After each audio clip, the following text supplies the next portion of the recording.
বা কোথায় যাও মন আমার, লেচে রাখা পা রঙের হাওয়ায় উড়ু উড়ু পথারিও না,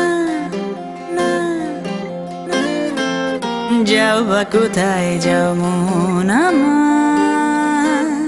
bachelor made in Bangladesh third person singular number television এবং সবশেষ পিঁপড়া বিদ্যার পর এবার ফারুকীর নতুন ছবি ডুব। দুটি পরিবারের উত্থান ও পতনের গল্প নিয়ে এই ছবি, আর এর মধ্য দিয়ে প্রথমবারের মতো যৌথ প্রযোজনার ছবিতে পা বাড়ালেন ফারুক। প্রথমত এটা একটা যৌথ প্রযোজনার ছবি। যৌথ প্রযোজনার শর্ত হিসেবেই দুই দেশ থেকে অভিনেতা অভিনেত্রী নিতে হবে। আবেগের গল্প, একটা পরিবারের গল্প আমার কাছ থেকে তারা পাবে, যেটা আমার কাছ থেকে আগে পায়নি। ফলে এখানে তো একটা নতুনত্ব আছেই। আমার জন্য তো এটা নতুন ভ্রমণ, আমার দর্শকের জন্য নিশ্চয়ই একটা নতুন ভ্রমণ হবে।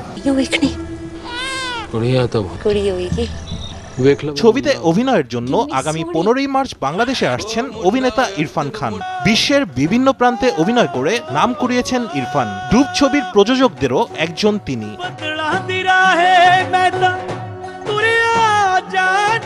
প্রথম কথা হচ্ছে, ইরফান শুধু বলিউডের অভিনেতা না, Irfan is a global actor. সে সারা দুনিয়া অভিনয় করে এবং হলিউডের সব বড় বড় ছবি করে। এর পাশাপাশি একটা তথ্য আছে, সেটা হচ্ছে ইরফান এই ছবিতে শুধুমাত্র অভিনেতা না, ইরফান এই ছবির একজন প্রযোজকদেরও একজন বটে। যৌথ প্রযোজনার সব শর্ত মেনেই ছবিটি নির্মাণ করা হবে বলে জানালেন ফারুকী। সব ঠিক থাকলে 20 মার্চ থেকে শুরু হচ্ছে ছবির শুটিং।